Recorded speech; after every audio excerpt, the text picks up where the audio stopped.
तुमचं नुकतंच dream institute तयार झालेलं आहे. सो त्याचं स्वप्न तुम्ही कधी बघितलं होतं आणि ती जर्नी कशी होती? 8-9 वर्षाचं होतो तेव्हापासून मी पप्पांसोबत काम करायचो. मग पप्पांसोबत टी स्टॉलमध्ये मग डिशेस वॉश करायचं असेल किंवा भांडे वगैरे घासायचं असेल किंवा डेअरीला वगैरे जाऊन यायचं, लोटून वगैरे काढायचं सगळं. आणि मग 5:30 ते रात्री 10पर्यंत तिथं फॅक्टरीमध्ये काम करायचो. मग लहानपणीपासून कधी असं माहीत पण नव्हतं की अशी कोणाची तर लाईफ असते की बाबा सकाळी उठलं की आवरून शाळेला जाणे, संध्याकाळी आलं तर खेळणं, अशी लाईफ असते माहिती नव्हतं. ज्यावेळी मला समजलं की डिग्रीला 1,00,000 फी असते, 1,00,000 ही अमाऊंट कधी विचार पण केली नाही आणि माझ्यात एवढी हिंमत पण झाली नाही मी की घरात सांगू. जर मी काम करायचं स्टॉप केलं तर माझं एज्युकेशन होणार नाही, अशी सिच्युएशन होती.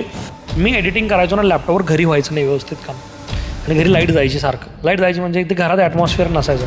त्यांना म्हटलं मला एडिटिंगला गोटा पाहिजे आहे, म्हटलं अर्धा स्पेस मी यूज करतो. प्रॉब्लेम व्हायला आला, शूटला वर गेलो तर वास यायचं जरा. ते काय झालं कोण असतो, ते मधमाशी काही येऊन चावल्या इथं राहतं. ते एवढा जास्त पेन झाला मला, तो शेवटचा दिवस होता. मग त्यानंतर 1 वर्षानंतर थोडंसं लोन घेऊन मग स्लॅब कंप्लीट केला. 1 वर्ष परत काम थांबलं, मग वरचं सुरू केलं. 1 वर्ष परत थांबलं, मग परत सुरू केलं. मग जरा गॅपनं 4 वर्ष लागले, पण शेवटी जसं पाहिजे होतं तसं ऑफिस केलं. आणि आत्ता महाराष्ट्रातलं सगळ्यात मोठं फोटोग्राफीचं इन्स्टिट्यूट आहे. नमस्कार, मी तेजा. भन्नाट तेजा शोमध्ये तुम्हा सर्वांचं मनापासून स्वागत करते. आणि आज आपल्यासोबत एक प्रेरणादायी व्यक्तिमत्व आहे, ज्यांनी अगदी शून्यातून सुरुवात केली होती आणि आज जवळपास 3 कोटींचं फोटोग्राफी इन्स्टिट्यूट आहे त्यांचं. अर्थातच मुकेश मॅक इन्स्टिट्यूटचे ओनर मुकेश प्रजापती, ज्यांची सध्या महाराष्ट्रातील नंबर 1 फोटोग्राफी इन्स्टिट्यूट आहे. आणि त्यांच्या स्टोरीतून आपल्याला एक शिकायला मिळते की तुमची आर्थिक परिस्थिती कशीही असू द्या, पण जर ती बदलण्याची जिद्द तुमच्यात असेल तर तुम्ही काहीही करू शकता. आणि असाच काहीसा मोटिवेशनल प्रवास त्यांचा आहे. तर त्यांची संपूर्ण जर्नी आज आपण जाणून घेणार आहोत, त्यामुळं हा पॉडकास्ट शेवटपर्यंत नक्की बघा. नमस्कार सर, भन्नाट तेजा शोच्या मंचावर तुमचं खूप खूप स्वागत आहे. Thank you so much. सगळ्यात आधी तर कॉंग्रॅच्युलेशन्स की तुमचं ड्रीम इन्स्टिट्यूट तयार झालेलं आहे. थँक्यू. तर त्याचा आम्ही व्हिडिओ बघितला आणि त्याच्यामध्ये जे तुमचे इमोशन्स होते किंवा जे डोळ्यातले अश्रू होते त्याच्यावरून समजत होतं की हा दिवस बघण्यासाठी खूप साऱ्या रात्री जागलेल्या असणार आहेत. आणि तीच स्टोरी मला जाणून घ्यायची की हा प्रवास नेमका सुरू कसा झाला. नक्की. तर सगळ्यात पहिल्यांदा व्हिडिओ सुरुवात करायच्या आधी एक इन्सिडेंट मी शेअर करतो की तेजानी मला एक एप्रिल काय मार्चमध्ये मला कॉल केला होता. त्यावेळी सांगितलं होतं की आपण पॉडकास्ट करायचं आहे. पण मी सांगितलं की मला असं वाटतं की माझं ड्रीम ऑफिस अजून झालेलं नाही आहे, तर ऑफिस झाल्यानंतर आपण नक्की करू. आणि 3 महिन्यापासून हा पॉडकास्टचा मी पण वेट करत होतो. ऑफिस झाल्यानंतर आपलं कन्व्हर्सेशन झालं आणि फायनली तुमच्या चॅनलवर यायची संधी मिळाली, त्यामुळे थँक्यू सो मच. तर ही सुरुवात म्हणजे फोटोग्राफी क्षेत्रामध्ये तुमचं पॅशन म्हणून आलं होतं की कशा गोष्टी झाल्या होत्या? तर कॉलेजमध्ये असताना कसं होतं की 2016-17मध्ये ना फेसबुकचा खूप जास्त क्रेज होता. मग त्यावेळी कॉलेज करत करत आम्ही काय करायचो, बाहेर फोटोशूटला जायचो. मग मित्रांना जास्त हाऊस होती, मला जास्त हाऊस नव्हती. मग मित्र फोटोशूटला जायचे, फोटो एडिटिंग करून इंस्टाग्रामला टाकायचे. मग मला पण त्यांच्यासोबत थोडं हाऊस निर्माण झाली. मी पण त्यांच्यासोबत शूटला जायचो बाहेर फोटोग्राफरांच्याकडे. मग त्यावेळी कसं असायचं की 1-2-3 ताससाठी आपण कॅमेरा रेंटवर घेऊ शकतो आणि फोटोशूट करून इंस्टाग्रामवर टाकू शकतोय. आणि त्यावेळी मी ज्यावेळी कॅप्चर करायचो ना फोटो मित्रांचे, रेंटवर कॅमेरा घेऊन, ते खूप भारी यायचे. मग मला असं वाटायचं, सगळेजण म्हणायचे की अरे मुकेश तू खूप भारी फोटो काढतोय, तू ट्राय कर. पण मी कॉलेजमध्ये असताना जस्ट असंच सुरू केलं आणि असंच काढायचो आणि असंच मोबाईलवर एडिट करायचं. आणि कॉलेजमध्ये वगैरे जी फ्रेंड्स वगैरे होते सगळ्यांना वाटायचं की अरे मुकेश माझं मला फोटो एडिट करून दे. मग त्यांना एडिटिंग करून द्यायचो. मग माझ्या पॉईंट ऑफ व्ह्यूनं ते मी नॅचरली करत होतो, भारी होत होतं. पण सगळेजण मला म्हणत होते मुकेश तू कर फोटोग्राफी. मग त्यावेळी एक काही फायनान्शियल सिच्युएशनमुळे एज्युकेशन पण मला कंप्लीट करता येत नव्हतं आणि त्यावेळी फोटोग्राफीचं पण थोडंसं पॅशन क्रिएट झालं होतं. आणि फोटोग्राफी एक असं वाटलं की हां मी ह्याच्यामध्ये करिअर करू शकतोय. मग तिथून सुरुवात झाली. सो तुमची स्कूल आणि कॉलेज लाईफ कशी होती? स्कूल लाईफ खूप जास्त वेगळी होती. म्हणजे जसं प्रत्येक मुलग्याची लाईफ असते तशी माझी लाईफ नव्हती. लहानपणीपासून एकदम लोअर मिडल क्लास असल्यामुळं आमच्या घरी सगळेजण काम करायचे. आई शेतामध्ये कामाला जायची, पप्पांचं टी स्टॉल होतं, मग पप्पा टी स्टॉल पण सांभाळायचे आणि पंक्चरचं वगैरे काम करायचे. आणि माझं स्कूल होतं. आणि लहानपणीपासून म्हणजे मला असं वाटतं की 2रीमध्ये 8 8-9 वर्षाचा होतो तेव्हापासून मी पप्पांसोबत काम करायचो. मग पप्पांसोबत टी स्टॉलमध्ये मग डिशेस वॉश करायचं असेल किंवा भांडे वगैरे घासायचं असेल किंवा डेअरीला वगैरे जाऊन यायचं, लोटून वगैरे काढायचं, हे सगळं काम मी करायचो. मग एक शेड्यूल का असायचं हे मी तुम्हाला सांगतो. मॉर्निंगला 6 वाजता उठलो की आता कसं होतं, घर होतं, घरापासून एक 5 किलोमीटर लांब आमचं दुकान होतं. दुकान म्हणजे टी स्टॉल होतं, गाडा होता, हात गाडा होता. त्याच्या जवळ आमच्या काकांचं हॉटेल होतं. मग आमचे पप्पा काय करायचे, हात गाडा काकांच्या हॉटेलपाशी लावायचे आणि सगळं सामान काकांच्या हॉटेलमध्ये ठेवायचे. मग माझं काय काम काय असायचं, सकाळी 6 वाजता उठल्यानंतर पहिला डेअरीला जाणे, डेअरीला जाऊन दूध घेऊन येणे आणि आमच्या काकांच्या हॉटेलवर जाणे, तिथलं सगळं लोटून वगैरे सगळं साफसफाई करणे, पप्पांचा गाडा भरणे, पप्पांच्या लोकेशनला जाणे जिथं आम्ही गाडा लावायचो, मग तिथनं पूर्ण क्लिनिंग वगैरे करणे. मग पप्पा तोपर्यंत यायचे, मग गाडा घेऊन पप्पा टी स्टॉलवर यायचे. मग एक 8-9 पर्यंत हे सगळं आवरायचं. मग ते सगळं आवरून वगैरे स्कूलला जाणे. मग सकाळी 10 ते 5 पर्यंत शाळा असायची. 5 वाजता शाळा सुटली की परत सायकल घेऊन पप्पांसोबत, मग पप्पांसोबत गेलो की एक 7-8 वाजता 8-9 वाजता परत घरी यायचं. असं दिवसभर पूर्ण शेड्यूल असायचं. मग मी पप्पांसोबतच काम करायचो, त्यामुळं एक पहिली दुसरीपासूनच ते पप्पांसोबत असल्यामुळं, पप्पांना हेल्प करत असल्यामुळं त्यापासूनच कामामध्ये होतो.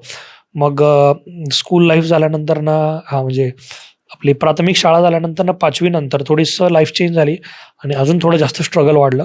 मग 8वीला ज्यावेळी मी शाळेमध्ये होतो तर आमच्या शाळेत एक सब्जेक्ट असायचं टेक्निकल म्हणून. ॲक्च्युली टेक्निकल म्हणजे काय असतं की तुमच्या लाईफ आपलं जे बुक्स नॉलेज आहे हे सोडून जे तुम्हाला फ्युचरमध्ये लाईफमध्ये यूज होणार आहे, फॉर एक्झाम्पल इलेक्ट्रिकल असेल, म्हणजे इंजिनिअरिंग रिलेटेड जे सब्जेक्ट्स आहेत ते सब्जेक्ट शिकवायचे एकदम बेसिक. मग त्यामध्ये 4-5 पॉईंट्स असायचे. कार्पेंटरी म्हणून एक पार्ट असायचा, इलेक्ट्रिकल म्हणून एक पार्ट असायचा. इलेक्ट्रिशियन म्हणजे तुम्हाला 2 वर्षात एवढं शिकवणार की बेसिक तुमच्या घरी जरी काय झालं तरी तुम्हाला मग इलेक्ट्रिकल म्हणून पार्ट होतं. आणि मला असं वाटतं की आमची शाळा ही महाराष्ट्रातली पहिली अशी शाळा जिथं टेक्निकल हा सब्जेक्ट होता. मग टेक्निकल ह्या विषयाला आमच्या शाळेला खूप जास्त महत्व होतं. मग 8वी पासून तो सब्जेक्ट असायचा, पण चॉईस असायची, तुम्हाला घ्यायचं असेल तर घ्यायचं, नाही तर नाही. मग मी तो चूज केला, मला थोडंसं असं काहीतरी वेगळं करायला आवडायचं. मग 8वी 9वी 10वी 3 वर्ष टेक्निकल सब्जेक्ट होता. मग 10वी त्याच्या अगोदर 10 वाजता शाळेला जायचो, पण टेक्निकल माझं स्टार्ट झाल्यापासून 8वी पासून त्याचा एक्स्ट्रा क्लास असायचा. मग सकाळी 8 ते 10 क्लास असायचा.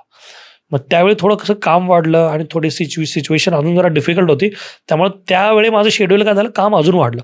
मग त्यावेळी काय, परत 6 वाजता उठणे, 5:30ला ॲक्च्युली 5-5:30ला उठणे, सायकलनं डेअरीला जाणे, तिथून पप्पांच्या तिथं टी स्टॉलला जाणे, क्लिनिंग वगैरे करणे, परत येणे घरी, मग सगळं आवरून टेक्निकलच्या क्लासला जाणे. मग टेक्निकलचा क्लास झाल्यानंतर ना 11 वाजता स्कूल असायची. मग 11 ते 5 शाळा करायची, 5:30ला परत फॅक्टरीमध्ये कामाला जायचं. मग आमच्या घराच्या जवळ एक बेगर वसाहत म्हणून एरिया आहे, तिथं एक इंडस्ट्रियल एक हे होतं, लेथ मशीनचं एक कारखाना होता छोटा. मग तिथं काय करायचं, तो जो ओनर होता खूप चांगला होता तो. मग तिथं कशी सिस्टम होती, जी शाळेला किंवा कॉलेजला जाणारी मुलं आहेत तिथं जात होती, तिथे मशीन असायची. मग ऑटोमोबाईलची काही पार्ट्स असायचे, लेथ मशीनवर ते प्रोसेस करायचं. तुम्ही कधी पण येऊन तुम्ही तुमच्या पद्धतीनं काम करून जाऊ शकताय, तुम्ही तुमचं 1 तास 2 तास. मग तिथं मी कामाला जायचो. 5:30ला शाळा सुटल्यानंतर घरी येऊन लगेच सायकल घेऊन मी तिथं कामाला जायचो आणि मग 5:30 ते रात्री 10 पर्यंत तिथं फॅक्टरीमध्ये काम करायचो. मग 10ला आलो घरी. 10ला घरी आल्यानंतर ना मग शाळेचा काय असेल तर अभ्यास वगैरे करणे, 11-11:30ला झोपणे. 11:30ला वगैरे झोपलो की मग परत सकाळी ॲक्च्युली कधी कधी काय असायचं, आमच्या घरी पप्पा समोसा वगैरे करायचे. मग समोसा वगैरे बनण्यासाठी कसं आहे, घरून तयारी करून पहिलं घेऊन जावं लागते. मग कधी कधी 3ला उठायला लागायचं, कधी कधी 3:30ला उठायला लागायचं. काय नसलं तरी मिनिमम 6 वाजता उठायला लागायचं. मग सकाळी हे पप्पांना हेल्प करणे, प्लस शाळा व्यवस्थित कंप्लीट करणे, शाळा झाल्यानंतर परत पार्ट टाईम काम करणे आणि काम झाल्यानंतर परत शाळेचा पूर्ण अभ्यास करणे, ह्यामध्ये म्हणजे माझं बालपण गेलं असं म्हणू शकता तुम्ही. आणि 8वी 9वी 10वीला खूप जास्त टाईम असा होता की मॅक्सिमम टाईम मी काम करण्यातच घालवलं. मग तो एक असा टाईम होता जिथून मला असं वाटतं की भरपूर गोष्टी मला शिकायला मिळाल्या, जे प्रत्येक जण आपल्या जे चाइल्डहुड लाईफमध्ये जे करतात ते मी करू शकलो नाही म्हणण्यापेक्षा त्यावेळीपासून माझं ते दैनंदिन जीवनच असं होतं की मला कधी वाटलं नाही की बाबा मी स्ट्रगल करत आहे किंवा आमची कंडिशन खराब आहे. कारण लहानपणीपासून तेच सिच्युएशन होती. म्हणजे असं वाटायचं की बाबा हा एक फॅमिली आहे तर फॅमिलीमध्ये डेलीचं शेड्यूल असं असतंय. मग असं करत करत काम करतच पार्ट टाईम काम करत करतच मी 10वी पूर्ण केली. आणि एवढ्या कामातून पण माझं 10वीमध्ये आमच्या स्कूलमध्ये 4था नंबर आला आणि 10वीला मला 90% मार्क्स मिळाले. बापरे. आणि आजकालच्या मुलांना इतक्या सगळ्या फॅसिलिटीज असून पण तेवढे मार्क्स कन्झ्युम करणं होत नाही. येस. आता कसं असतं माहिती आहे काय, मला असं वाटतं की बाबा प्रत्येकाला ना काम करण्यासाठी काहीतरी रिझन पाहिजे. फॉर एक्झाम्पल मी फोटोग्राफर आहे. माझ्याकडे जर सगळ्या गोष्टी अवेलेबल असतील तर ते इन्स्पिरेशन येत नाही काम करायचं. आता ज्यावेळी आता प्रत्येकजण रिलेट करेल, कोण फोटोग्राफर बघत असेल तर, ज्यावेळी तुम्ही जस्ट कॅमेरा घेतलेला असाल किंवा ज्यावेळी तुम्ही कॅमेरा घ्यायच्या आधी तुमच्यामध्ये जी एनर्जी असते ती एनर्जी लास्टपर्यंत राहत नाही. किंवा आता ह्या तुम्ही पॉडकास्ट सेटअप सुरुवात केला, आता भले तुमची एनर्जी असेल पण एक्साइटमेंट जी सुरुवातीला असते कुठं ना कुठंतरी कमी होते, कारण त्या गोष्टी आपल्याला मिळालेल्या असतात. मग सुरुवातीपासून आमची अशी लाईफ होती ना की म्हणजे काम म्हणजे सर्व काही. मग लहानपणीपासून कधी असं माहित पण नव्हतं की अशी कोणाची तर लाईफ असते की बाबा सकाळी उठलं की आवरून शाळेला जाणे, संध्याकाळी आले तर खेळणं, अशी लाईफ असते माहितच नव्हतं. आम्हाला असं वाटायचं की हा हीच लाईफ आहे ना, असंच काम करायचं आहे. त्यामुळं मे बी बाकीची लोक म्हणू शकतात त्याला स्ट्रगल, पण मी तीच लाईफ बघितली होती, त्यामुळे मला असं काही वेगळं वाटलं नाही. आणि सुरुवातीपासून दिवस रात्र काम करण्याची सवय असल्यामुळं कधी काय असं वाटलं नाही की बाबा आपण काहीतरी कमी आहे असं. ह्या एवढ्या डिफिकल्ट सिच्युएशनमध्ये कोणी फोटोग्राफीचा विचार तसं तर करूच शकत नाही. ओके. तर तुमची फोटोग्राफीकडे आवड कशी निर्माण झाली? की ज्यावेळी मी कॉलेजमध्ये होतो ना, ॲक्च्युली मला इंजिनिअरिंगमध्ये पुढं करिअर करायचं होतं. पण प्रॉब्लेम असा होता की मी माझं स्कूल वगैरे जसं तुम्हाला सांगितलं की काम करत करत पूर्ण केलं होतं. असं काही नव्हतं की मला घरातले फोर्स करायचे. मला असं वाटायचं की बाबा घरची कंडिशन एवढी डाऊन आहे तर मी असं बसून कसं चालेल. आणि म्हणजे मी असं बसलो ना, मला असं वाटायचं की यार काहीतरी मी चुकीचं करत आहे, मग काहीतरी घरातल्यांना हेल्प आहे म्हणून काम करत. मग शाळा पण पूर्ण काम करत करत केली, मग कॉलेज पण काम करत करत करत होतो. पण सिच्युएशन अशी होती कॉलेजमध्ये की जर मी काम करायचं स्टॉप केलं तर माझं एज्युकेशन होणार नाही, अशी सिच्युएशन होती. म्हणजे स्वतः कमवायचं आणि स्वतः शिकायचं. हां, म्हणजे असं म्हणू शकता की बाबा मी काम नाही केलं ना तर माझं एज्युकेशन डिफिकल्ट आहे. मग डिग्री करायचं होतं. मग ज्यावेळी मला समजलं की मी ओपन कॅटेगरीमध्ये होतो, मग ज्यावेळी मला समजलं की डिग्रीला 1,00,000 फी असते. 1,00,000 ही अमाऊंट कधी विचार पण केली नाही आणि माझ्यात एवढी हिंमत पण झाली नाही मी की घरात सांगू. आता कोणाला असं वाटू शकतं की हां तुम्ही एज्युकेशन लोन वगैरे घेऊ शकता.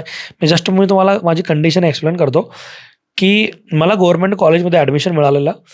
मग कॉलेजला तर कॉलेजचं तर माझं कमी फीमध्ये झालं. कॉलेज तर होत होतं, पण कॉलेजमध्ये अपडाऊन करण्यासाठी पण प्रॉब्लेम होत होता. मग घरातलं थोडं हेल्प व्हायचं, मी पण कामाला जायचं. मग घरातल्यांच्या कामाला सगळ्यातनं माझा तो बसचा वगैरे पासचा वगैरे पण खर्च निघायचा, तो पण डिफिकल्ट होता. हे सगळं करणे प्लस दीदीचं लग्न वगैरे बाकी होतं. मग त्या सगळ्या गोष्टी बघितल्यानंतर मला समजलं की जर मला डिग्री करायचं असेल तर ऑब्व्हियसली चांगल्या कॉलेजला करावं लागेल. चांगल्या कॉलेजला ज्यावेळी मी करेन त्यावेळी तिथं मी काम करत करत कॉलेज नाही करू शकत. फॉर एक्झाम्पल मला एक चांगल्याच लेवलला जायचं आहे, चांगले मार्क्स पाडायचे आहेत, तर मी इथं स्कूलमध्ये कसं केलं तसं करू शकत नाही ना. तिथं तर 24 तास आपल्याला अभ्यास करावा लागेल. मग मी जरी काम करत करत करत जरी केलो तरी मला माहिती होतं की एवढी फी मी पेच नाही करू शकत. मग ते एक रिझन होता. आणि दुसरं त्याच्या पॅरलल एक अशी कंडिशन सुरू होती की मला थोडंसं फोटो एडिटिंगमध्ये वगैरे आवड होती. मग असं वाटलं की माझे जे ड्रीम्स होते, म्हणजे मला एरोस्पेस इंजिनिअरिंग असेल किंवा इंजिनिअरिंगमध्ये मला करिअर करायचं होतं, त्यावेळी थोडा दिवस असं वाटलं की बाबा आपलं काही त्यामध्ये होणार नाही. पण त्यासोबत फोटोग्राफीमध्ये थोडंसं पॅशन होतं. मग त्यामध्ये थोडंसं ट्राय केलं आणि मित्रांचे फोटोज वगैरे एडिट करायचे मोबाईलवर. सगळेजण म्हणायचे तू भारी काढतोय फोटोज वगैरे. आणि सुरुवातीपासून प्रत्येक काम केलेलं आहे. मग ते लोटून काढणे असू दे किंवा भांडी घासणे असू दे, त्यामुळे कुठलंही काम मला कमी वाटलं नाही. आणि आमच्या फॅमिलीमध्ये सुरुवातीपासून अशी कंडिशन होती की बाबा तुला जे करायचं ते तू कर, म्हणजे आम्ही काय करू शकत नाही म्हणजे कसं आहे, तू कमवून करत आहे ना तर काय अडचण नाही, तू काही करायचं ते कर. आणि मला सुरुवातीपासून असा कॉन्फिडन्स होता की मी काही जरी केलं ना तर ते चांगलंच होईल, असं काय वाईट होणार नाही. पण त्यानंतर फोटोग्राफी त्यावेळी ॲज अ ऑप्शन म्हणून मी निवडलेला, पण कुठं ना कुठंतरी फोटोग्राफीचं एक शौक पण होता. मग तिथून माझी जर्नी स्टार्ट झाली. आणि तुमच्या फोटोग्राफीमध्ये प्रत्येक वेळेला अशी काही ना काही युनिक थीम बघायला मिळते. मग ही क्रिएटिव्हिटी कशी येत ठीक आहे. गेली? आता ह्याच्यामध्ये क्रिएटिव्हिटी म्हणू शकत नाही आपण, एकदम कॉमन लॉजिकल गोष्ट तुम्हाला सांगतो, एक्सप्लेन करतो. ठीक आहे, मी व्हिडिओ करताना प्रत्येक वेळी असा विचार करतो, सगळ्यात 2 कंडिशन असतात माझ्या. एक तर तो सगळ्यांसारखा नाही झाला पाहिजे, बरोबर आहे. दुसऱ्यांचं जर सगळेजण करत असतील तर मी नाही करणार ते. कळालं का? आता जर वटपौर्णिमा वगैरे आला तर सगळेजण ते वटपौर्णिमाचा व्हिडिओ करतात, किंवा दिवाळी आला की सगळेजण दिवाळीचा व्हिडिओ करतात. मग एकतर मी तसं नाही करणार, आणि केलो तर त्यांच्यापेक्षा जरा वेगळं करणार. का? कारण मला असं वाटतं, म्हणजे एक प्रॅक्टिकल थिंकिंग बघू आपण. For example me mobile open केलेला आहे, माझ्यासमोर सगळ्या गणपतीचे व्हिडिओ आहेत. मग मी एका तासात 100 व्हिडिओ बघणार आहे रील. मग ते 100 मध्ये माझा व्हिडिओ मिक्स नाही व्हायला पाहिजे. बरोबर. तो व्हिडिओ तो लक्षात राहायला पाहिजे. मग जर मी त्यांच्यासारखा केला तर ते न केल्यासारखं आहे.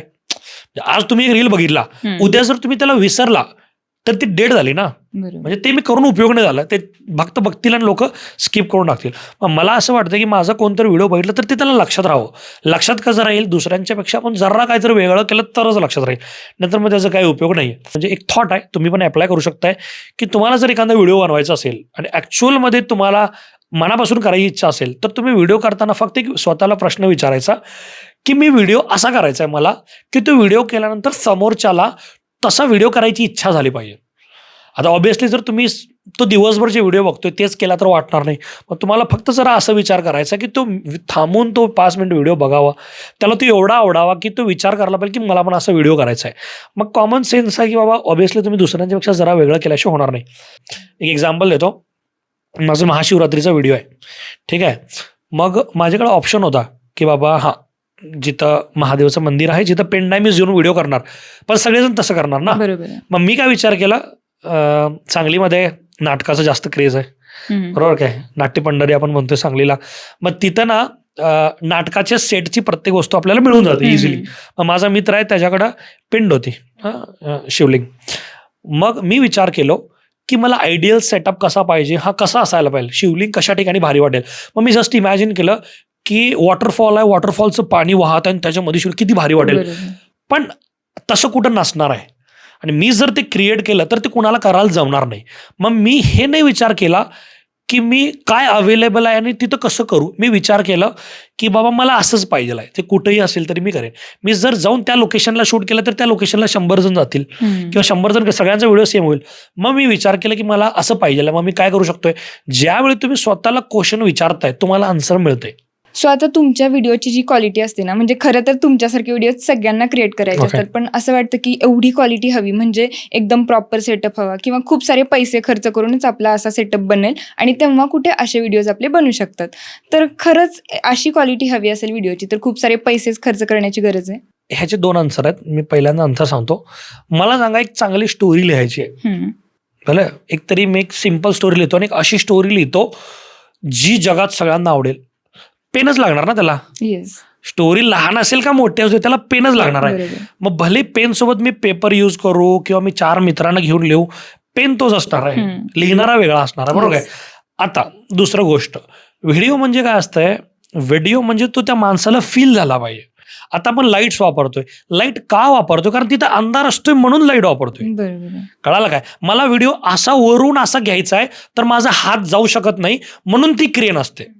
म्हणजे प्रत्येक वस्तू असेन्शियल नसते, रिक्वायर्ड असते म्हणून आपण. असेन्शियल एकच आहे, कॅमेरा. येस. कॅमेरा पण एकदम हाय क्वालिटीचा असला पाहिजे. तसं नाही. आता मी तुम्हाला सांगतो, तुमचं लहानपणीचा व्हिडिओ आहे, लहानपणीचा लो कॅमेरा क्वालिटी आहे, त्याला फक्त शूट केलंय, काय लाईट नाही काय नाही, तुम्हाला बघताना ते आवडेल ना. त्यात तुमचा आवाज आहे, त्यात काय महत्वाचं आहे, फक्त रेकॉर्ड होणे महत्वाचं आहे. इक्विपमेंट्सना एंड नाहीये. आता तुमच्याकडे एवढ्या वस्तू, तुम्हाला वाटतं, तुम्हाला काय वाटतं, सगळं आहे, तुम्हाला वाटतं ना की हे पण पाहिजे. आता तुम्हाला जर असं वाटत असेल की ती वस्तू आल्यानंतर कम्प्लीट होईल, तसं नाहीये. तुम्हाला वाटेल आता हे आहे ना, आता हे पण पाहिजे. आता तुम्हाला वाटेल की आता तुम्ही याच्यावर शूट करताय, तुम्हाला हे पण पाहिजे, नंतर वाटेल की जरा ट्रायपॉड झाला. इक्विपमेंटला एंड नाही. तुम्ही जे तुमच्याकडे आता जेवढं आहे, भरपूर लोक हे असे आहेत की त्यांच्याकडे हे पण नाहीये. आणि तुम्हाला जर वाटत असेल की मला त्याच्यासारखा सेटअप करायचा आहे तर त्याला पण वाटत असते की मला त्याच्यासारखं करायचं आहे. म्हणजे इक्विपमेंट्सला एंड नाहीच आहे.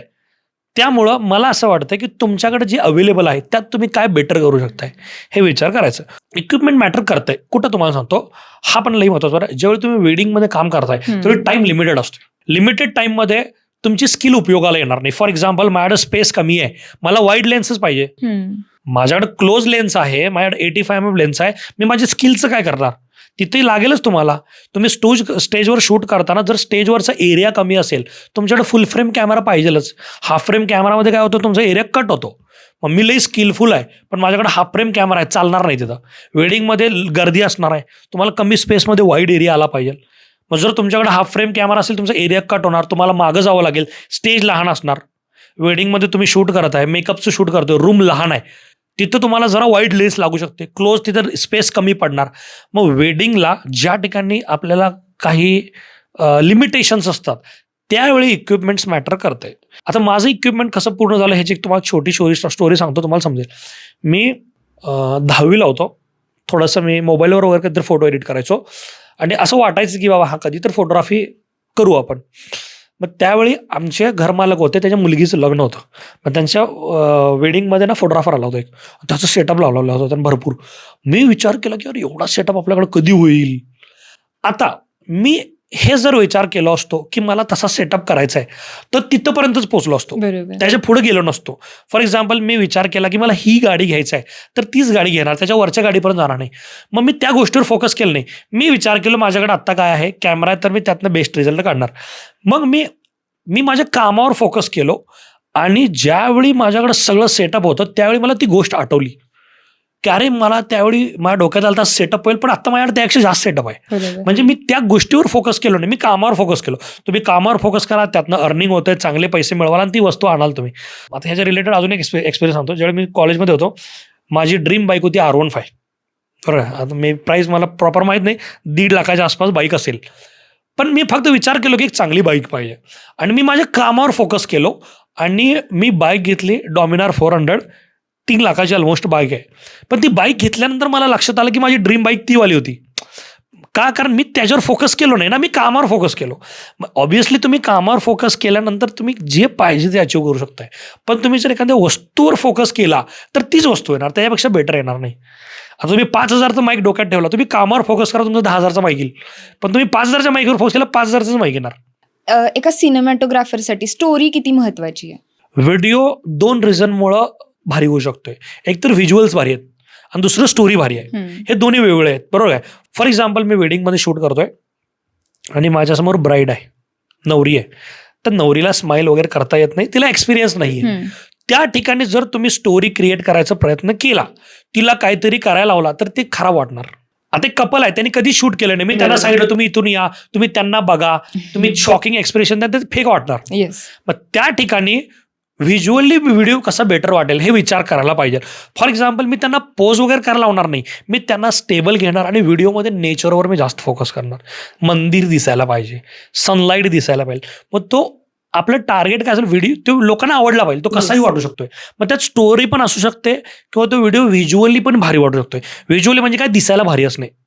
आता फॉर एक्झाम्पल एक डोंगर आहे, नदी आहे, दरीवर आहे, मी त्याची क्लिप शोधली, त्यात थोडी स्टोरी आहे. हा तुम्ही डीप मिनिंग शोधायचा विचार करणे. स्टेबल क्लिप असेल, भारीच वाटणार आहे. तो व्हिज्युअली भारी वाटतोय. मग व्हिडिओ व्हिज्युअली भारी वाटत असेल तरी पण तो भारी आहे आणि व्हिडिओ स्टोरी थ्रू भारी वाटत असेल तरी पण तो भारी आहे. मग तुमच्या त्या सिच्युएशनला काय इम्पॉर्टंट आहे त्याच्यावर जास्त फोकस करायला पाहिजे. एक स्टील एक मोमेंट आहे तर ती पण एक स्टोरी असते. फॉर एक्झाम्पल एक नवरी एंट्री करत आहे आणि त्याची आई तिला बघत आहे, ती कशी दिसत आहे, तर ती पण एक स्टोरी आहे. म्हणजे एव्हरी मोमेंट इज स्टोरी. कळालं काय? असं आहे. आणि ज्यावेळी तुम्ही शूट करायला तर डिपेंड करते की तुम्ही काय शूट करताय. सो तुम्ही कंटेंट क्रिएशनला सुरुवात कधी केली होती किंवा तुम्हाला असं काय वाटलं की आपण कंटेंट क्रिएशन मध्ये गेलं पाहिजे? आता फोटोग्राफी तर चालली होती. ओके. हां, 2019 मध्ये मी एडिटिंगवर जास्त फोकस होता आणि एडिटिंगला माझे फोटो व्हायरल व्हायचे, जास्त म्हणजे व्हायरल व्हायचे. त्यावेळी माझ्या फोटोंवर दुसरे लोक व्हिडिओ करायचे, how to edit like Mukesh मॅक. मग मला त्याच्यावर मिलियन्समध्ये व्ह्यूज यायचे, 400K 500K त्यावेळी.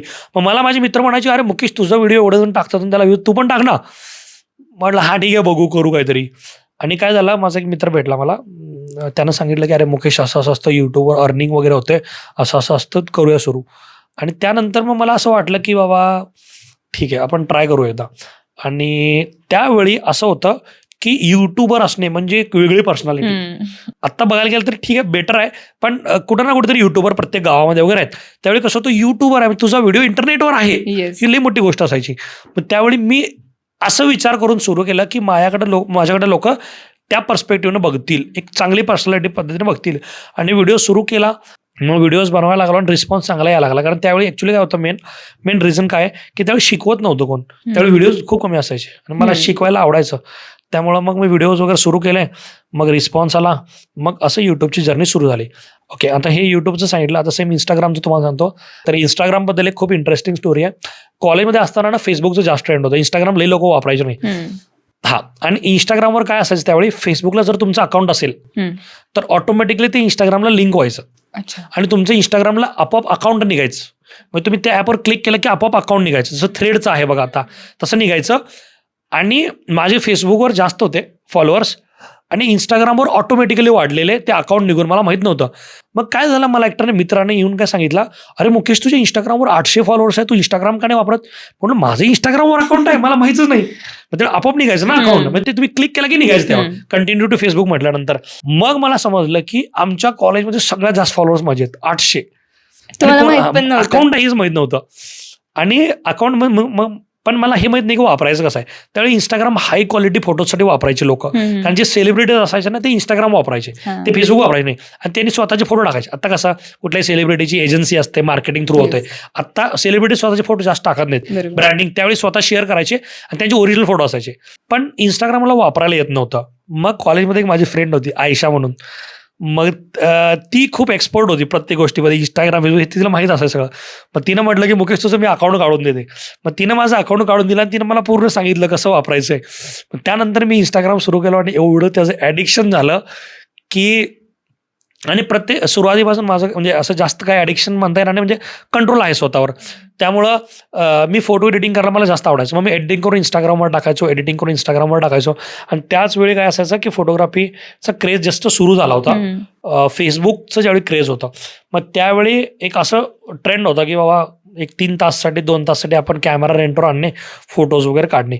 मग मित्र मिळून फोटोज वगैरे काढायचो आणि ते फोटो फोनवर एडिट करायचो आणि इंस्टाग्रामवर टाकायचो. आणि माझे इनिशियल फॉलोअर्स होते जास्त, जसं 800-1000 होते. मग काय व्हायचं, त्यावेळी कोणाचाही फोटो लाईक केला तर तो माणूस बघायचा, अरे कोण आहे हा, ह्याच्या 1000 फॉलोअर्स, ते फॉलो करायचं. आता कसं एकमेकाला फॉलो करत नाही, कोणी जरी केलं तरी आपण कसं आहे, हा तो फॉलो करत असेल तर मी त्याला फॉलो करणार. त्यावेळी कसं करायचं, अरे ह्यानं माझा फोटो लाईक केलाय, त्यावेळी फॉलो करायचे लोक. मग त्यावेळी माझे फॉलोअर्स फास्ट वाढले. मग त्यावेळी मला असं वाटलं, त्यावेळी ॲक्च्युली काय होतं, के मध्ये फॉलोअर्स फक्त सेलिब्रिटींचे असायचे. क्रिकेटर्सचे सगळ्याचे 500K 600K 700K. त्यावेळी के मध्ये फॉलोअर्स असणे म्हणजे सेलिब्रिटी.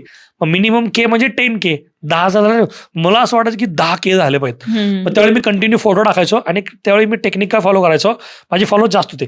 मी जायचो 3-4 जणांचे फोटो लाईक करायचो आणि 4-5 कमेंट करायचो. तो माणूस येऊन बघायचो, अरे कोण आहे हा, अरे ह्याचे फोटो भारी आहेत, अरे ह्याचे एवढे फॉलोअर्स आहेत, ते ऑटोमॅटिक फॉलो करायचं. तसं करून 10,000 फॉलोअर्स केले. मग 10,000 झाल्यानंतर ते एवढं इझी झालं की जर कोणाचे फोटो लाईक केला तर ते फॉलो करायचं. त्यावेळी जरा टाइम असा होता की फॉलोअर्स वाढत होते इझिली. आता जरा टाइम डिफिकल्ट आहे. मग मी त्याचा यूज करून घेतला माझ्या बिझनेसमध्ये. असं इंस्टाग्रामची जर्नी स्टार्ट झाली. तुमच्या स्कूल लाईफ बद्दल तर आम्हाला समजलं, क्रिएशनच्या जर्नी बद्दल पण समजलं, बट तुमची कॉलेज लाईफ कशी होती? ओके, कॉलेज लाईफ खूप इंटरेस्टिंग होती आणि खूप डिफरंट होती. कॉलेजमध्ये 10वीला असताना कसं पर्सेंटेज चांगले पडले, 10वीला बोर्डमध्ये 90% मिळाले, त्यामुळे गव्हर्नमेंट कॉलेज मिळालं मला. ठीक आहे. पण प्रॉब्लेम काय झाला की मी मराठी माध्यमातून शिकल्यामुळे इंग्लिश खूप थोडं वीक होता. आणि मग काय झालं की कॉलेजमध्ये गेल्यानंतर पहिला दिवस असा झाला की मी कॉलेजमध्ये गेलो, क्लासमध्ये बसलो, इंग्लिशमध्ये लिहायला लागले, काय समजतच नव्हतं. म्हणजे इंग्लिशमध्ये फक्त इंग्लिशचाच विषय शिकलेलो.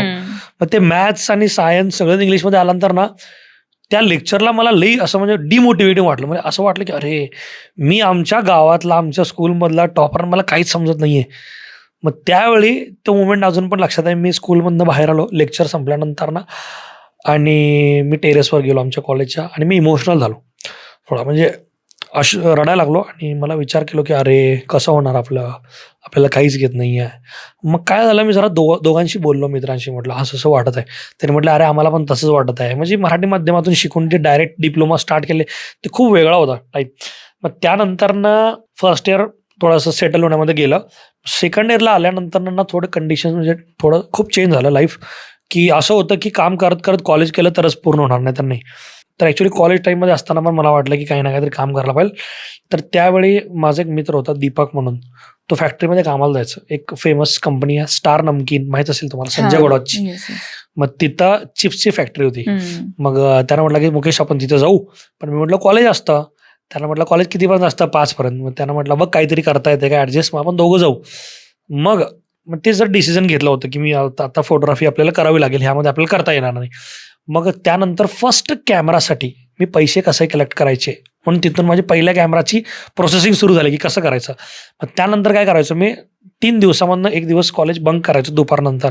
दुपारी 1 वाजता कॉलेजनं रिटर्न यायचो. सकाळी 2-3 लेक्चर्स करणार आणि 2:30 वाजता मी मग कामाला जायचो तिथं स्टार नमकीन फॅक्टरीमध्ये. मग चिप्सचं पूर्ण सेटअप असायचं. मग त्यामध्ये चिप्स वगैरे ओतायचे आणि पॅकिंगचं वगैरे हे सगळं काम करायचो. तर त्या टाईममध्ये मी तुम्हाला सांगतो, दुपारी 2:30 ते रात्री 10 पर्यंत 8 तास नाईट ड्युटी मी करायचो. मग रात्री 10 वाजले, मग फॅक्टरीमधून घरी येणे 11-12 वाजत होते. मग परत मॉर्निंगला जयसिंगपूरमधून इकडे येत होतो सांगलीला कॉलेजला. मग बसनं यायचो. मग परत कॉलेज, मग कधी तर कॉलेज केलं तर केलं. त्यानंतर मग दुपारनंतर परत जायचं कामाला, की आपल्याला कॅमेरा घ्यायचा आहे. मग असं करत एका वर्षामध्ये थोडे पैसे कलेक्ट केले. 30,000 काहीतरी पैसे कलेक्ट केले मी थोडं कामाला, कारण डेली जात नव्हतो. असं पण काम करत केलं.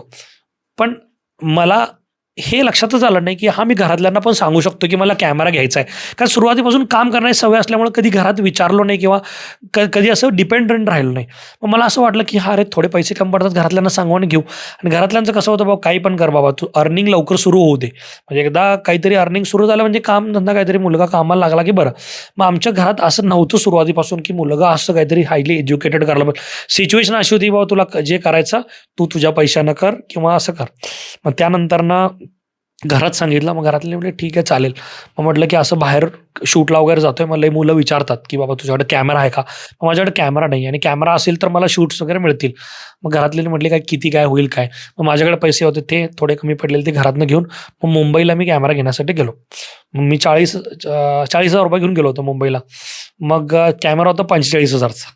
मग तिथं परत गेल्यानंतर कळालं अरे पैसे नाही तसं काय. आणि मला कधी असं घरातनं मागायची सवय नव्हती. त्यामुळे मी काय झालं की घरी असं काय नव्हताच पाठ. मग कॅमेरा होता 45,000चा. मग 40,000 म्हटलं की आता कसं करायचं काय. मग पहिला म्हटलं की राहू दे परत येऊ. नंतर आमच्या तिथं मावशी होती. मग मावशीला कॉल करून सांगितलं, मावशी असं म्हटलं मी कॅमेरा घ्यायला आलेलो आहे आणि 5,000 रुपये कमी पडलेत. मग मावशीने म्हटलं मग देतो ना मी, काय अडचण नाही. मावशीने 5,000 रुपये दिली. मग 45,000चा कॅमेरा घेऊन मी स्टार्ट केलो. कोणता होता पहिला कॅमेरा? Canon 750D. ओके, असं आहे. मग ही माझी पहिल्या कॅमेऱ्याची स्टोरी होती. फक्त मला जी न्यू जनरेशन आहे ह्यातनं मला हेच सांगायचं की आता काय होतं, आमचं इन्स्टिट्यूट पण आहे, ठीक आहे. लई जणांना वाटतं माझ्याकडे कॅमेरा नाही आहे किंवा घरातले कॅमेरा घेऊन देत नाहीत. तुमच्याकडे नाही आहे ना, मग तुमच्याकडे ऑप्शन आहेत ना, तुम्ही कामाला जाऊन वगैरे घेऊ शकता ना. मला असं वाटतं की सगळ्यांना असं वाटतं अरे मी कामाला जाऊ काय, असं वाटतं ना, अरे मग मी कारखान्यात कामाला जाऊ काय. मग लोक काय म्हणतील, लोकांचा थोडे विचार करायचा आहे. तुम्हाला करिअर करायचं आहे. मी तर म्हणतोय की जे म्हणतात की माझ्याकडे कॅमेरा घेण्यासाठी पैसे नाही आहेत किंवा जे लोक म्हणतात की माझ्याकडे हे नाही आहे ते नाही आहे, तुम्ही कामाला जाऊन घेऊ शकता ना. प्रॉब्लेम काय, तुम्ही म्हणताय की मी कामाला कुठं जाऊ. मी म्हणतो तुम्हाला 50,000ची एक वस्तू आणायची आहे ना, तुम्ही 10,000 पगारावर जावा कामाला 5 महिने 6 महिने जाऊ, येतात ना 50-60,000. आणि ज्यावेळी तुम्ही स्वतः करणार आहे त्यावेळी मला नाही वाटत काही प्रॉब्लेम येईल. मग ते प्रत्येकाची इंडिव्हिज्युअल सिच्युएशन वेगळी असते की कधी घरातले पण तुम्हाला नाही म्हणू शकतात की नाही तू कशाला कामाला जातोय. त्या गोष्टी लई वेगळ्या आहेत आणि त्या सिच्युएशन प्रमाणे तुम्हाला हँडल करावं लागतात. पण ज्यावेळी तुम्ही स्वतःवर रिस्पॉन्सिबिलिटी घेणार आहे की बाबा नाही मला करायचं आहे आणि माझ्याकडे वस्तू नाही तर मी बाहेर कामाला जाऊन पैसे गोळा करून घेऊ शकतोय, मग त्यावेळी रिझनच नाही ना. सो आतापर्यंत तुम्ही तुमच्या फ्रेंड्सचे वगैरे फोटोज काढायचे, पण आता ऍक्च्युअलमध्ये तुम्ही पैसे देऊन कॅमेरा आणलाय, मग तिथून पुढे कस्टमर वगैरे चालू झालं लगेच? नाही, असं नव्हतं. ॲक्च्युली काय होतं की आता याच्यामध्ये कसं असतं, जेवढा तुमचं नेटवर्क जास्त, जेवढी लोक तुमच्या कॉन्टॅक्टमध्ये जास्त आहेत तेवढं तुम्हाला क्लायंट जास्त मिळणार. युनिव्हर्सल रूल आहे, कुठल्याही फील्डमध्ये जावा. हे मला आधीपासूनच समजलं होतं, कारण मी सुरुवातीपासून स्कूलमध्ये कॉलेजमध्ये मी बाहेर कामाला जात होतो. मग तिथलं जरा ॲटमॉस्फिअर, मग तिथं थोडं काम वगैरे करून मग ते सगळं माहीत होतं. मग कॉलेजमध्ये असतानाच मी माझं नेटवर्क स्ट्रॉंग केलं. मी प्रत्येक मित्राला भेटलो, त्याचा नंबर घेणे, त्याच्यासोबत फ्रेंडशिप करणे, त्याचा नंबर सेव्ह करणे. मग त्यामुळे काय झालं, ज्यावेळी मी पहिला कॅमेरा घेतला माझे व्हॉट्सअप कॉन्टॅक्ट होते 5,000 व्हॉट्सअप कॉन्टॅक्ट. आणि हे इंटेन्शनली क्रिएट केलं होतं, कारण मला माहिती आहे बिझनेसमध्ये तसं लागतं. पहिल्यापासून बिझनेस माइंडेड, पहिल्यापासून सुरुवातीपासून जातो ना, मग असं सुरुवातीपासून काम केल्यामुळे सगळं माहित होतं. मग त्यावेळी रोज काहीतरी करणार, स्टेटसला टाकणार, मग एवढी लोक बघणार, काहीतरी ऑफर वगैरे तयार करणार, स्टेटसला टाकणार. मग सुरुवातीपासून नेटवर्क स्ट्रॉंग केल्यामुळं सुरुवातीपासून कस्टमर होते. पण ज्यावेळी आपण असं विचार करतोय, म्हणजे माझ्याकडे नेटवर्क काय तर असं नसते. प्रॅक्टिकली ज्यावेळी सुरू करता त्यावेळी प्रॉब्लेम वेगळे येतात. जसं मी सुरुवातीला केलो ना, त्यावेळी आठवड्यातून एखाद दुसरं शूट यायचं. त्यावेळी मला असं थोडंसं वाटायचं की अरे आता कसं होईल किंवा कस्टमर कसं येईल. आता कस्टमर्स येणे हे मी कोणत्या दृष्टिकोनातून बघतोय तुम्हाला सांगतो. आता आपल्याला पाणी भरायचं आहे, ठीक आहे. तर जोपर्यंत तुम्ही नळ चालू करणार नाही तोपर्यंत पाणी येणार नाही, बरोबर. वाट बघून उपयोग नाही. ठीक आहे. तर मी म्हणतोय तुमच्याकडे कस्टमर येण्यासाठी तुम्ही काय करत आहे जेणेकरून कस्टमर्स येतील. आता तुम्हाला पॉडकास्टसाठी गेस्ट पाहिजे, तुम्ही काहीच करत नाही आणि समजा विचार केला गेस्ट यायला पाहिजे, येणारच नाही ना. Right. गेस्ट येण्यासाठी काय करायला पाहिजे तुम्हाला माहिती आहे. हा, डीएम करायला पाहिजे, तुम्ही Yes. डीएम्स करणार. जे प्रोफेशनल्स आहेत त्यांना तुम्ही मेल करणार किंवा कुठेही गेला तर तुम्ही सांगणार की मी असं करतोय. मग ते केल्याशिवाय येणार नाही ना. बरोबर. कळालं काय. तर मी काय विचार करायचो की कस्टमर येण्यासाठी काय करावं लागेल. पोस्टर्स बनवावे लागतील, डेली पोस्ट करावे लागतील, ऍड रन करावे लागेल, कुठे 4 चौघांच्यात गेलो तर सांगावं लागेल की मी काम करतोय. हे पण असतं ना की आता असं पण असतं की मी फोटोग्राफर आहे पण माझ्या मित्रांनाच माहित नाही मी फोटोग्राफी करतोय. कळालं काय. मग हा पण पॉईंट महत्वाचा आहे की तुम्ही जे काम करताय तुमच्या सगळ्या मित्रांना तर माहित असू दे ना. मग त्यासाठी काय करायला लागेल, हा मित्रांना सांगावं लागेल. कुठं गेलो तर सांगायचं की बाबा मी हे काम करतोय, कोणाला असेल तर सांगा. तर त्यावेळी लोक तुम्हाला सांगणार नाहीत, पण बरोबर. ज्यावेळी त्याला ती गरज पडेल त्यावेळी तो कॉल करेल. हम्म. सगळ्यात बेस्ट मार्केटिंग काय तुम्हाला सांगतो, एखाद्या कस्टमरला बेस्ट सर्व्हिस प्रोव्हाइड करणे ही सगळ्यात बेस्ट मार्केटिंग आहे. बरोबर आहे काय. आता 2 ऑप्शन मी तुम्हाला देतो. एक तरी प्रत्येक कस्टमरला आलं की त्याला काम करून पाठवणे तुम्हाला आयुष्यभर कस्टमर शोधावं लागेल. पण एखाद्या आलेल्या कस्टमरला प्रॉपर तुम्ही सर्व्हिस दिला बेस्ट, त्याला बेस्ट फील व्हायला पाहिजे, बरोबर. चांगलं वाटायला पाहिजे. आता तुम्ही कॅमेरा घेतल्यानंतर तुम्ही स्वतःच प्रॅक्टिस करायला लागलेत की मग प्रोफेशनल कोर्सेस वगैरे काही जॉईन केले होते? ओके. आता याच्यामध्ये कसं तुम्हाला म्हणतो की सुरुवातीला ज्यावेळी मी फोटोग्राफी सुरू केलो, एक प्रोसेस मी फॉलो करायचो. एक युट्यूबवर किंवा इंस्टाग्रामवर मी कुठेतरी बघितलं होतं, एक हॅबिट स्वतःला सवय लावायची. हे तुम्ही पण लावू शकताय. डेली मला नवीन वॉलपेपर मोबाईलचा लावायचा आहे जो मी क्लिक केलेला असेल. ओके. ठीक आहे. ही हॅबिट होती माझी. मग मी काय करायचो, डेली मला एक असा फोटो क्लिक करायचा आहे जो मी वॉलपेपरला लावेन एवढा चांगला असला पाहिजे. एकच टार्गेट, लई नाही, डेली एकच छोटंसं. मी गेलो विचार करणार इथं हे बेस्ट आहे, ह्याचा फोटो काढतो वॉलपेपर लावतो, पण डेली वॉलपेपर चेंज करायचा आहे. हा टास्क आहे माझी. ठीक आहे. मग त्या प्रोसेसमध्ये एवढं भारी तुम्ही शिकताय, तुम्हाला विश्वास पण होणार नाही. तुमची बघण्याचा दृष्टिकोन बदलतो. तुम्ही थांबला इथं विचार करणार ह्याला कसं क्लिक करू जेणेकरून हा भारी येईल. मग डेली वॉलपेपर चेंज करायचो. मी माझी हॅबिट होती. मी कुठेतरी युट्यूबला वगैरे बघितलं होतं ती. मग ह्याच्यातनं माझी खूप इम्प्रूव्हमेंट झाली.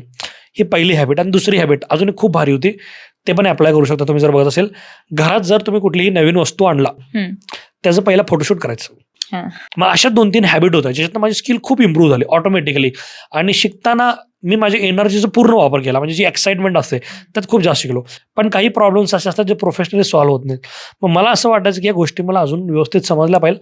पण त्यानंतरनं मी दिल्ली कॉलेज ऑफ फोटोग्राफीला, इंडियाचं नंबर 1 फोटोग्राफी कॉलेज होतं त्यावेळी, तर तिथं मी फोटोग्राफीचा एक कोर्स केला. मग त्यातून मला प्रोफेशनली ज्या टर्म्स असतात त्या क्लिअर झाल्या की लाईट्स आहेत तर ही लाईट का असायला पाहिजे, ही काय. आता ॲक्च्युली काय होतं तुम्हाला सांगतो, सगळ्याच फील्डमध्ये आता तुम्ही पॉडकास्ट करताय, जोपर्यंत तुम्हाला कोणी येऊन प्रोफेशनल सांगणार नाही की हे बरोबर आहे, तुम्हाला कॉन्फिडन्स येत नाही. बरोबर. नंतर कुठंतरी डाऊट असतो, यार हे बरोबर आहे ना, हे बरोबर आहे ना, हे माईक बरोबर तर आहे ना, किंवा ही लाईट लावलं हे बरोबर तर आहे का, डाऊट असतोय. पण ज्यावेळी एखादा प्रोफेशनल तुम्हाला सांगतोय की हे असं करायचं असतंय, तुम्ही कम्फर्टेबल होता, हा आता बरोबर आहे. कळालं काय. मग ते माझ्यात इन्सिक्युरिटी होती की मी करताना, वेडिंगमध्ये शूट करताना मला असं वाटायचं की दुसरे फोटोग्राफर बघालेत, अरे मी ते फ्लॅश चुकीचं तर लावलेलं नाही आहे ना. मग एकदा जाऊन शिकून आलो. मग त्यानंतर कॉन्फिडन्स वाढला भरपूर आणि समजलं की जे करत आहे ते बरोबर करत आहे. मग त्यानंतर तुम्ही टीचिंग फील्डकडे कशा वळला? आता फोटोग्राफीमध्ये आलोय म्हटल्यावर ऑब्व्हियसली मला फोटोग्राफी आवडत असेल तर मी सुरुवातीपासून असं बघायचो की मला फोटोग्राफीला ॲज अ पॅशन पण करता आलं पाहिजे. आता ज्यावेळी आपण ॲज अ कुठलीही गोष्ट ॲज अ तुम्ही कमर्शियली करताय त्यावेळी तुमची क्रिएटिव्हिटी येत नाही 100% बाहेर. फॉर एक्झाम्पल मी सगळ्या फोटोग्राफरांना, तुम्ही कुणालाही कुठल्याही फोटोग्राफरला विचारा, तुम्ही त्याच्या प्रोफाईलवरचा फोटो घ्यायचा आणि त्याला विचारायचा हा तुझा सगळ्यात बेस्ट फोटो आहे काय, तो नाही म्हणणार. तो म्हणणार नाही मी याच्यापेक्षा भारी काढू शकतोय. मग तो तसा का काढला, कारण तिथे काही अशी कंडिशन आहे ज्याच्यामध्ये तो 100% क्रिएटिव्हिटी करू शकत नाही. मग ते बजेटचा इश्यू असेल किंवा लिमिटेशन्स असतील. मग ज्यावेळी तुम्ही कुठलीही गोष्ट ॲज अ प्रोफेशनली करताय त्यावेळी तुम्हाला 100% फ्रीडम नसते, तुमची 100% क्रिएटिव्हिटी बाहेर येत नाही. मग मी काय विचार केलो की मी एवढे शूट्स करतोय ना, शूट्स कमी करतो आणि क्रिएटिव्ह काय तर ट्राय करतो ज्यात मला काहीही लिमिटेशन्स नसेल. मी बाहेर जाऊन मला, जसं मी आता रील्स वगैरे शूट करतोय, मग क्रिएटिव्हिटी इम्प्रूव्ह करण्यासाठी मी काय केलं, क्लायंटचं काम हे वेगळं ठेवलं आणि माझी क्रिएटिव्हिटी हे वेगळं ठेवलं. म्हणजे क्लायंटला जे पाहिजे ते मी करून देणार, पण इंस्टाग्रामला मी माझं काम माझ्या पद्धतीने करूनच टाकणार. क्लायंटचं टाकत नव्हतं इंस्टाला? नाही टाकत नव्हतं. ओके. बरोबर. आता लई जण माझे व्हिडिओ बघतात, माझे सगळे व्हिडिओ भारी असतात, ते ॲक्च्युली क्लायंटचे नसतात. ते मी माझ्यासाठी बनवलेलं आहे. मग मी काय म्हणतोय, तुम्ही क्लायंटचं करा, काही प्रॉब्लेम नाही आहे, पण तुमची प्रोफाईल ही तुमची इमेज असते, तुम्ही काय आहे. मग मी काय विचार केला की मला माझ्या पद्धतीनं वर्क करायचं आहे, तर मला बाहेरचं क्लायंट्स थोडं कमी करावं लागेल, पण अर्निंगला तर मेंटेन करावं लागेल ना. आणि मला शिकवायला खूप आवडायचं त्यावेळी. म्हणजे मी 9वी-10वी पासून जे माझ्यापेक्षा वीक स्टुडंट होते त्यांना जरा शिकवायचो मी, मला आवडायचं. आणि त्यावेळी जास्त कोण क्लासेस वगैरे घेत नव्हते, त्यामुळे सगळेजण म्हणायचे, अरे मुकेश तुम्हाला एडिटिंग शिकव ना. मग जस्ट डोक्यात थॉट आला, एडिटिंगचे क्लासेस वगैरे घ्यायला सुरू केले होते. असं क्लासची जर्नी स्टार्ट झाली. आता मला सांगा, तुमचा प्रत्येक व्हिडिओ व्हायरल जातो किंवा खूप जास्त कनेक्ट होतो, तर त्याचं मेन असं सिक्रेट काय, किंवा त्या गोष्टीसाठी तुम्ही किती एफर्ट्स घेता? आता पहिल्यांदा 1-2 गोष्टी अशा आहेत ज्या मे बी मी कधी शेअर केल्या नाहीत. मी व्हिडिओ करण्यासाठी मी पहिला हे नाही विचार करत की हा व्हिडिओ होईल काही नाही. मी पहिला डिसाईड करतो की असा व्हिडिओ करायचा आहे आणि तो जनरली जास्त कोणी केलेला नसावा, तशा थीमवर असायला पाहिजे. ठीक आहे. आता व्हिडिओ व्हायरल व्हायचे जेवढे पॉईंट्स आहेत हे सगळे मी अप्लाय करतोय. For example song. आता मी असं सॉन्ग चूज करतोय जी जास्तीत जास्त लोकांना आवडेल. तुम्ही माझ्या प्रोफाईलला जावा आणि कुठलीही रील घ्या, तर 2-3 सॉन्ग मधलं एखादं गाणं तुम्हाला लई आवडणार. आणि जर मला विचारला तर मला असं वाटतं की माझं प्रत्येक गाणं हे प्रत्येकाला आवडतंय. Song selection. व्हिडिओ असा बनवतोय जे लोक एकमेकाला शेअर करतील. फॉर एक्झाम्पल एखाद्या मॉडेलचा रील असेल तर ती एक मुलगी दुसरीला, एक फोटोग्राफरला शेअर करेल की मला असा व्हिडिओ करायचा आहे, किंवा ती मुलगी तिच्या मैत्रिणीला शेअर करेल की आपण असा व्हिडिओ करूया. मग तो व्हिडिओ शेअरेबल असला पाहिजे. आणि अजून एक महत्त्वाचं आहे, थोडासा डुएबल पण असला पाहिजे, म्हणजे तो करता पण यावा. लईच एक्स्ट्रा ऑर्डिनरी व्हिडिओ असेल, लईच आउट ऑफ द बॉक्स, तर त्याला व्ह्यूज जात नाहीत. तुम्ही कधीही ट्राय करा, लईच भारी तुम्ही काहीतरी टाका, त्याला लई लोक बघणारे नसतात. आता मी असा व्हिडिओ केला जो तुम्ही करूच शकत नाही, तर लोक त्याला सेव्हच करणार नाही. लक्षात आलं का? मे बी त्याला बाकीच्या पॉईंट्समुळे त्याला व्ह्यूज जाऊ शकतात, पण मी व्हिडिओ करताना हे पण विचार करतो की लोक शेअर पण करतील, लाईक पण करतील, एंगेजमेंट वाढली पाहिजे. येस. आता या सगळ्यांमध्ये एक महत्वाचा पॉईंट हा पण आहे, फर्स्ट 5 सेकंड्स. माहिती आहे तुम्हाला, पहिले 5 सेकंद म्हणजे रील. ओके, ह्या पॉईंटवर बोलूया आपण, कारण इंटरेस्टिंग पॉईंट आहे आणि तुम्हाला शिकायला पण मिळेल. माझं मोटिव्ह आहे, मे बी सगळे क्रिएटर ह्याशी ॲग्री करतील, पहिले 5 सेकंद जर तुमचे एंगेजेबल आहेत तर त्या व्हिडिओचा उपयोग आहे, नाहीतर तुम्ही व्हिडिओ नाही टाकला तरी चालते. बरोबर आहे. तुमचा पहिले 5 सेकंद नाही आहे तर तुम्ही त्या शूटसाठी 3 तास घालवले, 4 तास घालवलेत, 5 तास घालवले, काही मॅटर करत नाहीत. लोक एका सेकंदात जज करतात की ह्या व्हिडिओला बघायचा आहे की नाही आणि ढकलतात. मग तुम्हाला जेवढा विचार तुम्ही व्हिडिओवर करताय तेवढाच विचार किंवा त्याच्यापेक्षा जास्त विचार तुम्हाला पहिल्या 5 सेकंदवर करावा लागेल. तर मी काय करतोय, ज्यावेळी मी व्हिडिओचं प्लॅनिंग करतोय त्यावेळी पहिल्या 5 सेकंदचं प्लॅनिंग करतोय, किंवा शूट करत असताना पहिल्या 5 सेकंदचं प्लॅनिंग करतोय. फॉर एक्झाम्पल, जो तुम्ही मला सांगितला तो व्हिडिओ, ठीक आहे, त्या व्हिडिओमध्ये काय झालं होतं, सलोनी जी आमच्या त्या व्हिडिओमध्ये मॉडेल होती, तिच्या हातातून घागर पडली, फुटली ती. ते बरोबर पहिल्या 1 सेकंदात टाकलं मी. त्या व्हिडिओला मिलियन्समध्ये व्ह्यू आहेत, ते 1 सेकंदच रिझन आहे, बाकी काही नाही आहे. आता ते शूट झालं, त्या शूट नंतर मी विचार केला की अरे ह्या व्हिडिओला व्ह्यूज कसे जातील. मग विचार केला की घागर फुटायला पाहिजे, त्याशी व्ह्यूज जाणार नाहीत. मग पहिला शूट करून घेतलं आणि नंतर सलोनीला सांगितलं की सलोनी, मी सांगितल्यानंतर घागर खाली फेक. मग मी त्याचा व्हिडिओ केला, पहिला रेडिओ होता, आणि त्याचं घागर एकदम पडल्यानंतर मग मी एकदम रिॲक्शन दिलं आणि तो व्हिडिओ कॅप्चर केला आणि तो पहिल्या 1 सेकंदात टाकला. जर तो पहिल्या सेकंदात ते नसतं, पहिल्या 2-3 सेकंदात, तर त्याला किती आहेत, may be 1.2 million 1.3 million views असतील. त्याला मला असं वाटतं 1-2 लाख असतील. मग सिम्पल आहे. मग शूट व्हिडिओ रील्सच्या सुरुवातीला BTS वगैरे टाकणे, पण असा टाका ज्यात लोक रिझल्ट गेस नाही करू शकले पाहिजे.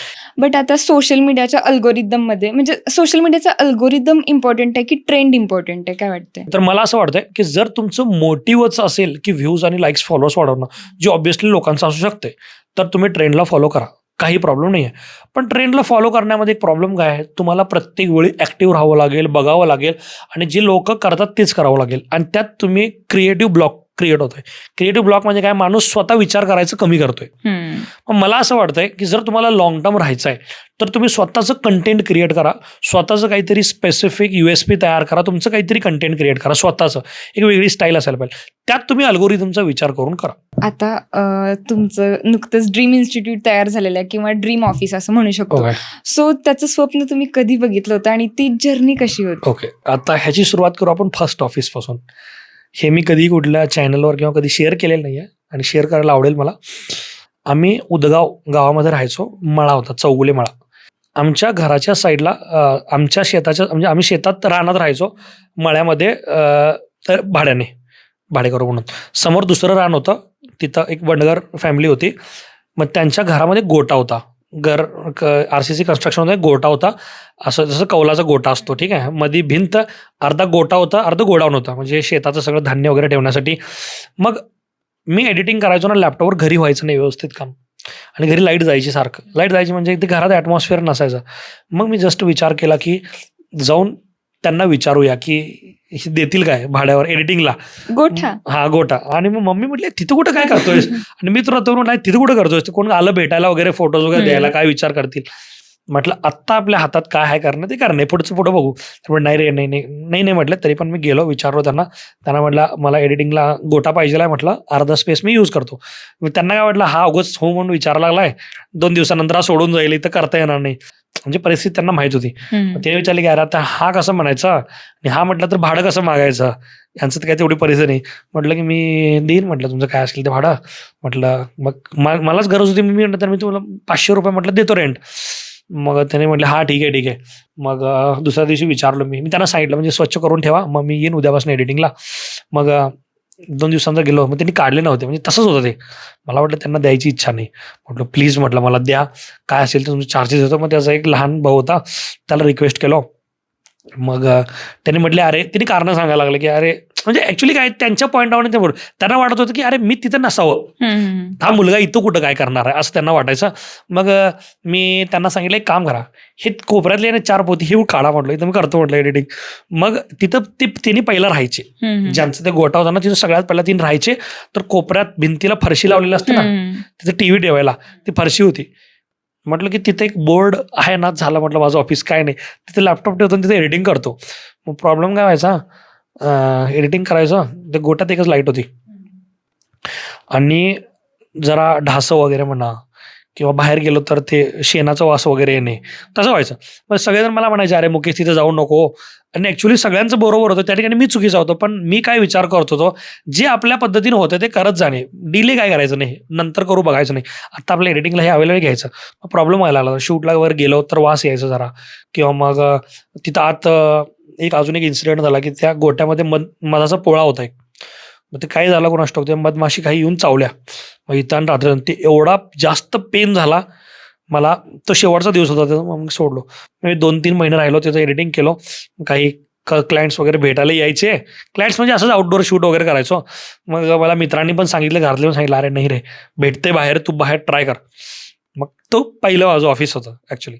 मग त्याच्यानंतर ना सेकंड ऑफिस थोडा सिटीमध्ये शिफ्ट झालो, सांगलीमध्ये. मग तिथं पण इंडस्ट्रियल एरियामध्ये गोडाऊन होतं, चांगलं होतं, पत्र्याचं होतं पण ठीक होतं. तिथून सुरुवात केलो. मग तिथं 2,000 काहीतरी भाडं होतं, त्यात 1 वर्षभर राहिलो, 1-2 वर्ष. मग सांगली मेन सिटीमध्ये शिफ्ट झालो. मग जसं फायनान्शियली थोडंसं डेव्हलप होत जाईल तसं ऑफिस चेंज केलं मी. मग ज्या वेळेला तुम्ही त्या गोठ्यात एडिटिंग करत होता त्यावेळेला टीचिंग कुठे करत होता? नाही त्यावेळी मी सुरुवात केली ना एडिटिंग करायचो, त्यावेळी क्लासेस सुरू केले नव्हते. त्या गोट्यात करत होतो एडिटिंग, त्यावेळी जसं एडिटिंग सुरू केली होती. मग जिथं MIDC मध्ये गोडाऊनमध्ये गेलो होतो, तिथं पण शूटच करत होतो. त्यानंतर सांगलीच्या विश्रामबागमध्ये मेन ऑफिस तिथं शिफ्ट केलो. त्यावेळी मला मे बी 2 वर्ष 2.5 वर्ष झाले होते करत फोटोग्राफी. त्यावेळी मी थोडंसं एडिटिंगचं शिकवायला सुरू केलं, कारण एडिटिंगचा माझा खूप चांगला हात बसला होता, आणि त्यावेळी कोणीही शिकवत नव्हतं आणि कोणीही करत पण नव्हतं एडिटिंग. मग सांगलीमध्ये शिफ्ट झालो, विश्रामबागमध्ये, सांगलीच्या म्हणजे एरिया आहे मेन एरिया तिथं. मग त्या ठिकाणी काय प्रॉब्लेम झाला, बाहेरनं शिकायला मुलं यायचे, मग त्यांच्यासाठी रूम पण. मग थोडंसं 2-3 वर्षांनंतर तिथे शिफ्ट, 2-3 वर्षांनंतर मेन ऑफिस आणि मुलांना राहायला 2 फ्लॅट्स, असे 3 फ्लॅट प्लस आमचं घर, असे 4 फ्लॅटचं मिळून भाडं व्हायचं 70-80 हजार. 70-80 हजार रेंट भरायचो त्यावेळी. खूप इम्प्रूव्हमेंट केलं होतं तोपर्यंत, पण काही ऑप्शन नव्हता, कारण स्वतःच घ्यायचं म्हटल्यावर एवढे पैसे नाही, म्हणजे एवढं सगळं बसेल, स्टुडिओ हे ते. मग तिथं 4 वर्ष स्पेंड केले, पण करत असं वाटलं की अरे एवढं भाडं कधी भरणार, आणि स्वतःचं ऑफिस पाहिजे. मग त्यानंतर ना ड्रीम ऑफिसची माझी जर्नी स्टार्ट झाली. मग एक 3 वर्षानंतर माझ्याकडं 10 लाख रुपये होते, 10-15 लाख रुपये होते बँकेत. माझा मित्र होता खास, अथर्व म्हणून मित्र आहे, त्याला विचारलो, म्हणजे एक्साइटमेंटमध्ये त्याकडे गेलो. अरे म्हटलं की नवीन कार घ्यायची.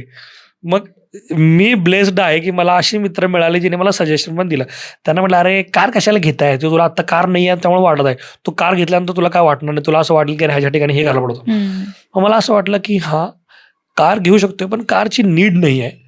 मग माझं ऑफिसमध्ये एवढं भाडं जात आहे, तर ते खर्च वाचवू पहिला. म्हणजे स्वतःचं ऑफिस झाल्यानंतर मग मी मस्त कार घेऊ शकतोय किंवा काही घेऊ शकतोय. मग त्यावेळी त्या पैशानं जागा घेतली पहिला. जागा घेतली आणि काम सुरू करायचं ठरवलं. मग एक तरी पहिला असं वाटलं, की जेवढे पैसे आहेत तेवढे जसं होईल तसं करूया. मी म्हटलं नाही. आणि जे मित्र ज्यांनी कन्स्ट्रक्शन केलेलं आहे त्यांना विचारायचो. हे माझं लहानपणीपासून सवय आहे, की मी सजेशन्स घेतो सगळ्यांचे. म्हणजे ज्या कामात जो ऑलरेडी करतो त्याला सजेशन्स घेतोयच मी, काय त्याचं ओपिनियन काय आहे. मग मला 2-3 मित्रांनी सांगितलं, की तू एकदाच कन्स्ट्रक्शन जे सुरू करणार ते होणार. तिथं तू एकदा गेलास तर त्यानंतर ते अजून वाढवायचा विचार करत नाही. गेला तर कम्फर्टेबल होऊन जातो ना माणूस. त्यानं म्हटलं तुला जसलं पाहिजे तसंच डिझाईन कर सुरुवात, भले तू हळूहळू कर चालेल. मग मी विचार केला, की माझं ड्रीम ऑफिस कसं असायला पाहिजे. मग मी ठरवलं, एक यूट्यूब स्टुडिओ असावा, एक क्लासरूम असावी, एक स्टुडिओ असावा, एक फोटो गॅलरी असावी. प्लस मला असं वाटायचं, की माझी जी जर्नी आहे ते डिस्प्ले करण्यासाठी एक वॉल असावी. प्लस बाहेरनं कोण स्टुडंट्स आलं त्यांना राहण्यासाठी हॉस्टेल असावं, त्यांच्यासाठी कॅन्टीन असावं. ड्रीम ऑफिस डिझाईन केलं मी. आणि त्यात जेवढे पैसे होते त्यातलं काय करता येईल, फक्त बेस करता येईल ना, फक्त बेस करू, तेवढं करू. मग ते हळूहळू त्याला करत 4 वर्ष लागले ऑफिस कम्प्लीट व्हायला. पण शेवटी मला जसं पाहिजे होतं तसं मी केलं. 4 वर्षापासून तुम्ही हळूहळू इन्फ्रास्ट्रक्चर वाढवत होता. येस, हळूहळू. म्हणजे एक ऑप्शन माझ्याकडे काय होता, की 15 लाख मध्ये जसं होईल तसं करायचं. पण मला माहित होतं, की मी एकदा तिथे बनवायला गेल्यानंतर मी कम्फर्टेबल होऊन जाईल, मी विचार करणार नाही. मग मी काय विचार केला, मला बनवायचं हे सगळंच आहे, ड्रीम ऑफिसच बनवायचं आहे. हळूहळू बनवेन चालेल, भले काम थांबलं तरी चालते. बरोबर आहे का. म्हणजे 15 लाखमध्ये काय होईल, फाउंडेशनपर्यंत काम जाईल, तिथंपर्यंत जाऊ. पण ड्रीम ऑफिस प्रमाणे स्ट्रक्चर करायचं. मग कसं ते डिसिजन पहिल्याच घ्यावं लागतंय. कारण तुम्ही जर स्टील डिझाईन किंवा बेस वीक केला, की नंतर तुम्ही फ्लोअर्स वाढवू शकत नाही. मग पहिलाच हेवी डिझाईन बनवून घेतला. त्यांना सांगितलं, की मला 4 फ्लोअर वाढवतील असं करायचं. मग जेवढे पैसे होते त्यात खालचं फक्त झालं, कॉलम्स वगैरे झाले फक्त, पुढचं काय झालं नाही. म्हटलं काय अडचण नाही, पण मला जसं पाहिजे तसंच करणार. मग त्यानंतर 1 वर्षानंतर थोडंसं लोन घेऊन, मग थोडं जास्त नाही, थोडं लोन घेऊन स्लॅब कंप्लीट केला. 1 वर्ष परत काम थांबलं, मग वरचं सुरू केलं. 1 वर्ष परत थांबलं, मग परत सुरू केलं. मग जरा गॅपनं 4 वर्ष लागले. पण शेवटी जसं पाहिजे होतं तसं ऑफिस केलं. आणि आता महाराष्ट्रातलं सगळ्यात मोठं फोटोग्राफीचं इन्स्टिट्यूट आहे. ह्या इन्स्टिट्यूटची प्राइस आम्ही जाणू शकतो?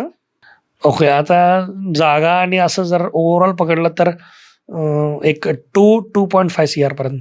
बापरे. आता ज्या दिवशी तुम्ही त्या इन्स्टिट्यूटमध्ये तुमच्या मम्मी पप्पांना नेलं, त्या दिवशी त्यांची काय फिलिंग होती?